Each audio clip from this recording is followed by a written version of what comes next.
Bonjour Jonathan. Bonjour Thomas. Alors, les marchés financiers qui ne cessent finalement de grappiller du terrain à la Mm. hausse. On est au plus haut, enfin au plus haut, pas historiquement, mais au plus haut Pas depuis très loin, longtemps. ouais, pas très loin, effectivement. En Que tout ce cas, en soit, Europe, aux États-Unis, on est au plus haut. voilà, j'allais dire, des deux côtés de l'Atlantique, on n'est pas très loin des plus hauts historiques. C'est le cas aux États-Unis. En Europe, on flirte avec les plus hauts. Euh, Vous savez, il y a des cycles en fait en économie. Il y a des cycles courts, il y a des cycles longs. On sait bien qu'on est sur un cycle Juglar et long. Kondratiev. Voilà, on est sur un cycle long positif, en fait, c'est la quatrième révolution industrielle, donc là on est en phase ascendante. Après, il y a les cycles courts. Et sur le cycle court, on est probablement aussi sur une ascension du cycle. Donc on est effectivement sur une double ascension sur le cycle court, sur le cycle long.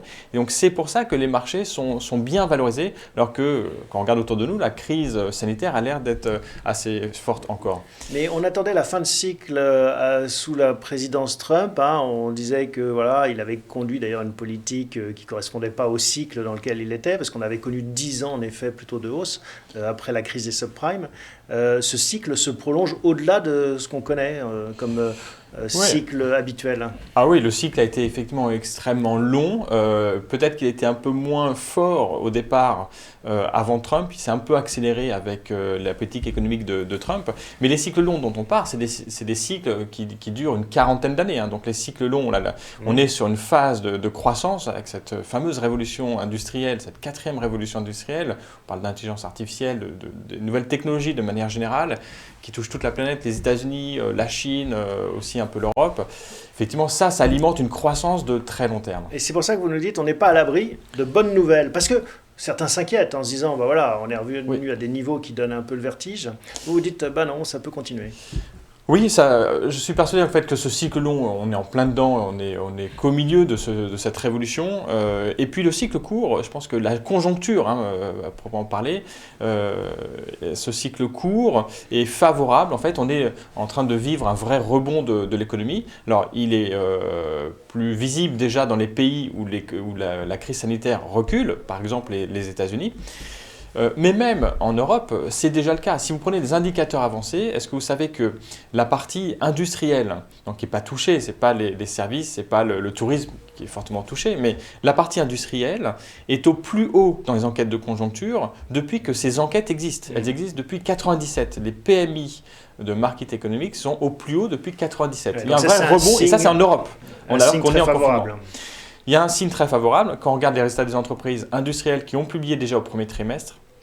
Ces résultats sont très bons. Je pense par exemple au secteur automobile, BMW, Daimler, secteur industriel purement comme Air Liquide qui a publié de bons résultats. Donc effectivement, on le voit sur le plan macro, on le voit aussi sur le plan micro. Les nouvelles sont bonnes et ça pourrait encore s'accélérer.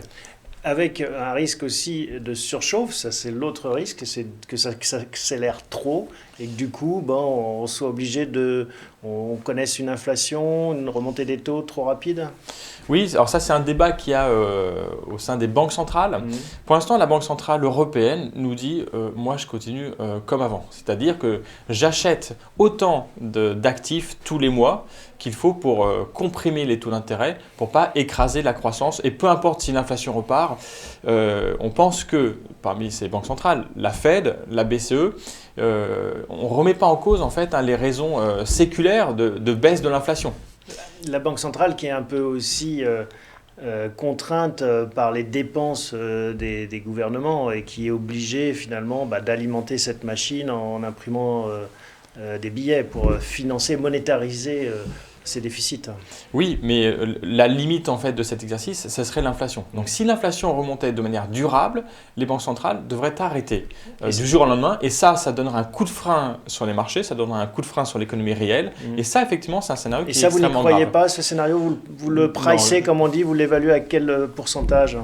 Un pourcentage extrêmement faible. Je pense que l'inflation n'est pas en train de repartir durablement. Elle augmente, on peut l'expliquer pour des raisons techniques. Quand il y a un rebond comme ça qui est assez fort sur la conjoncture, alors effectivement l'inflation repart. On le voit aussi sur l'énergie. L'énergie rebondit par rapport à un point bas. Donc l'inflation rebondit, mais ça ne va pas durer pour moi. Alors, autre élément qui alimente votre optimisme, ces prévisions de croissance que vous nous avez apportées, hein, on va le découvrir ensemble, c'est un tableau que je vais vous laisser commenter. Qu'est-ce qu'il montre ce tableau? Il montre d'abord que la croissance au niveau mondial devrait être de 5,6 d'après le consensus des économistes sur les marchés financiers. On était combien avant la crise? 4, 4, 5? Voilà, on était entre 3 et 4. Donc c'est un niveau qui est quand même déjà bon. Alors c'est normal parce qu'on est en reprise économique. Il y a un rattrapage. Mais ce qui est important pour les marchés financiers, c'est pas tellement ce niveau en absolu, c'est même pas tellement l'accélération par rapport à 2020, c'est les écarts par rapport aux anticipations de marché. Si vous pensez que la croissance sera plus faible que 5,6, vaut mieux se retirer des marchés financiers.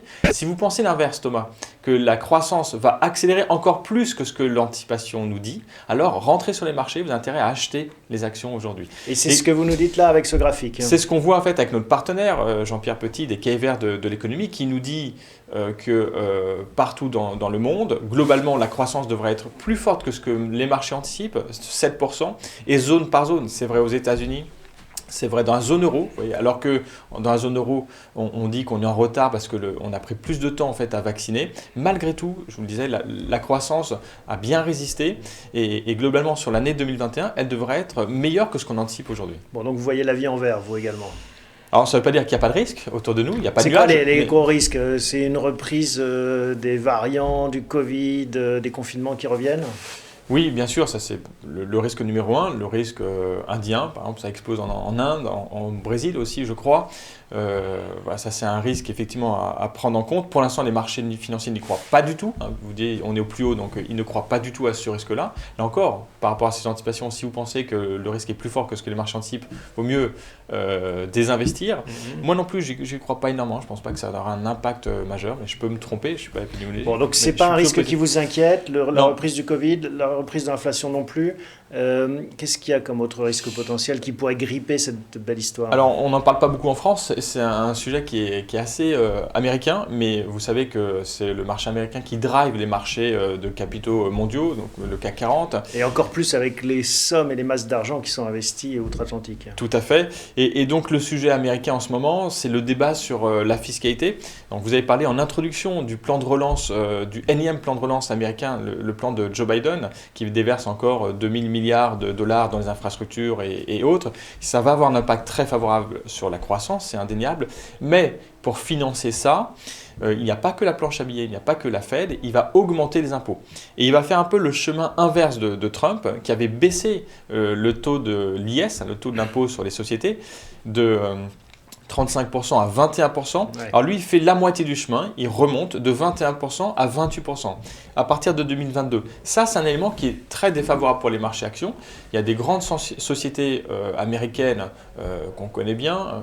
Si je vous parle d'Amazon, je pense que vous en avez entendu parler. Google, toutes ces boîtes-là. Forcément mordre dans leurs profits et donc ça ne fait pas plaisir au marché dans ces cas-là. Oui, parce qu'en fait, ils ciblent énormément les boîtes américaines qui font des profits à l'étranger et dans la loi, il fait en sorte que les profits à l'étranger pourraient également être taxés. Donc des trois risques qu'on a évoqués, c'est celui qui vous inquiète le plus, on pourrait dire, ce risque fiscal américain. Oui, parce que celui-là, il est bien réel. Les autres sont hypothétiques. Sur l'inflation, c'est un débat d'experts qui aura lieu, à mon avis, qui est très très tôt aujourd'hui. Les banques centrales sont à la manœuvre et ça ne va pas s'arrêter. Le Biden, c'est en train d'être voté. Allez, on prend une question pour finir. Roger vous demande quelle évolution à attendre pour les fonds investis sur la Chine. C'est vrai que la Chine aussi est repartie fort. Oui, alors nous, on est très favorable en fait sur l'Asie, sur la Chine en particulier. Alors, il faut faire attention en fait sur la Chine.